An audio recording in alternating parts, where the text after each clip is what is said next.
Hai teman-teman, selamat datang di Persona Channel Test. Saya ucapkan bagi teman-teman yang sudah lolos tes seleksi administrasi, kemudian teman-teman lulus dan selanjutnya teman-teman mengikuti seleksi CAT SKD dan teman-teman mengalahkan ratusan bahkan ribuan orang untuk formasi yang teman-teman apply, dan selanjutnya teman-teman akan menghadapi tes kompetensi bidang di mana setiap formasi itu berbeda-beda ya untuk soal-soalnya, karena ini mengacu pada Permenpan RB nomor B 5457 MSM 0100 2024 terkait kisi-kisi atau materi pokok yang harus teman-teman kuasai atau pelajari.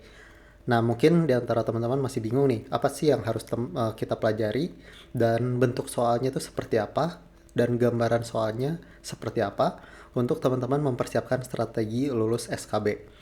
Dan sebelum kita mulai, jangan lupa di-subscribe. Kalau misalkan sudah, mari kita mulai ke pembahasan. Nah, di sini untuk bobot penilaian perankingan CPNS, itu ada dua komponen ya. Yang pertama dari tes kompetensi dasar, dan yang kedua tes kompetensi bidang, di mana 40% diambil dari kompetensi dasar dan 60% dari tes kompetensi bidang.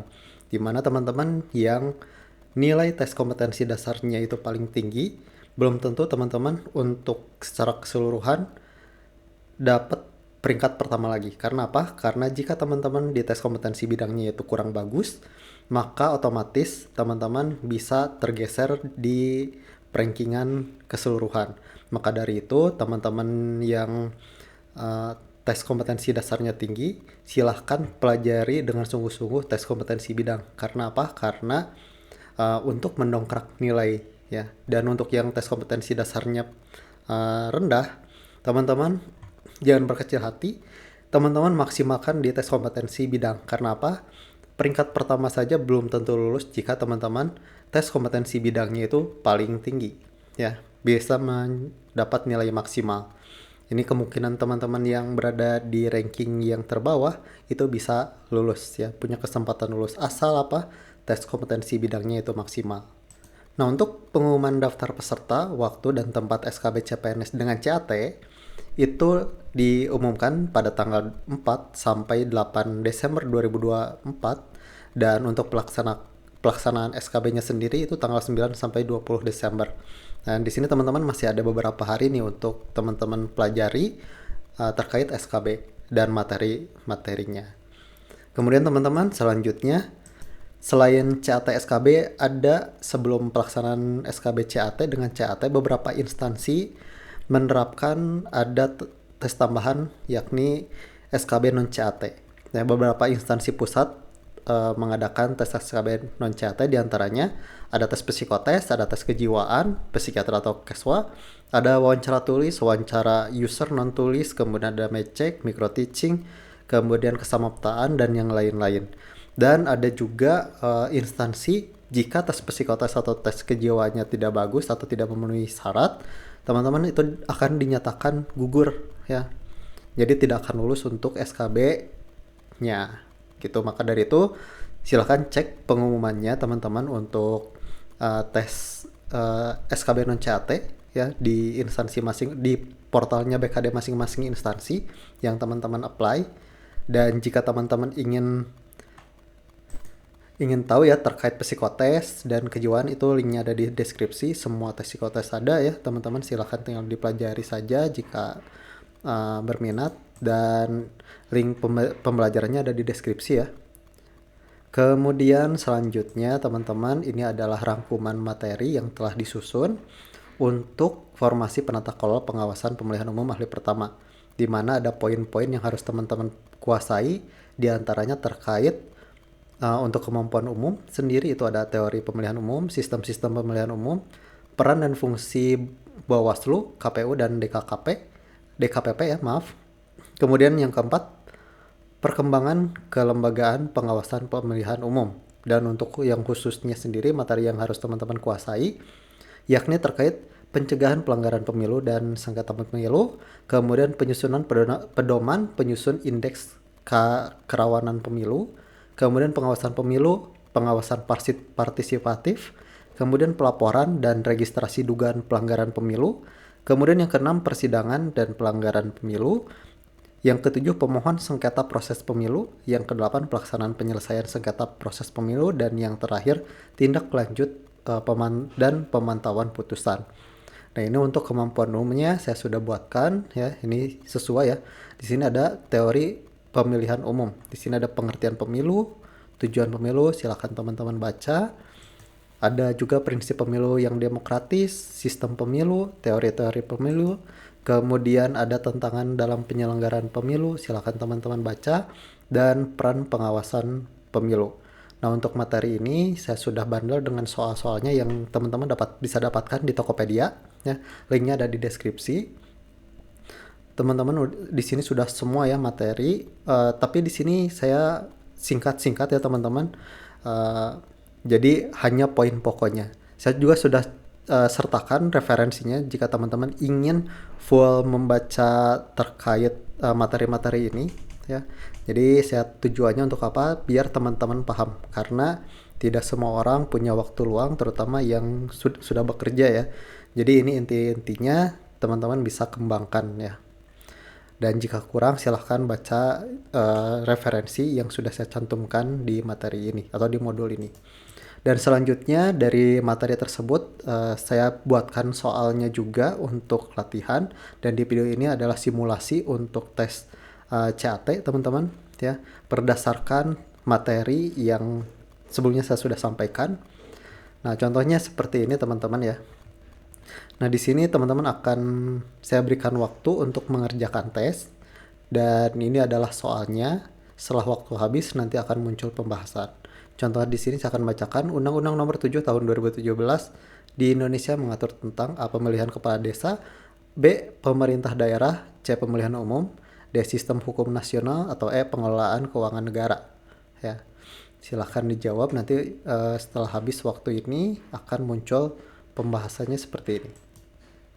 Nah, jawabannya yang C, pemilihan umum.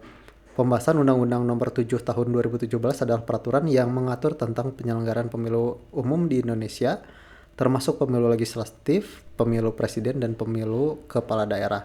Mungkin jika teman-teman punya undang-undang atau menemukan undang-undang yang terbaru terkait pemilu, silahkan komen di kolom komentar, karena saya mengambil sumbernya itu kebanyakan dari jurnal dan buku. Oke, kemudian teman-teman untuk selanjutnya silahkan dikerjakan. Saya tidak akan membaca karena itu akan menambah jangka waktu video ini. Jadi silahkan jawab ya sampai di selesai. Oke, kita lanjut ke soal nomor 2. Silahkan dikerjakan.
Oke teman-teman, untuk soal yang ini silahkan jawab dan tulis di kolom komentar.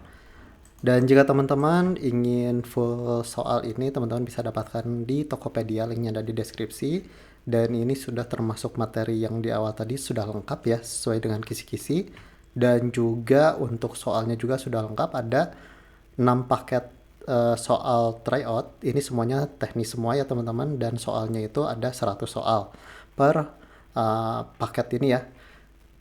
Ini semua udah mencakup rangkuman materi dan 6 paket soal. Silahkan jika teman-teman berminat, silahkan cek out saja langsung di Tokopedia ya. Sekian dari saya, mudah-mudahan bermanfaat dan ada gambaran buat teman-teman agar lulus tes SKB CPNS ini. Oke, sampai ketemu di video selanjutnya.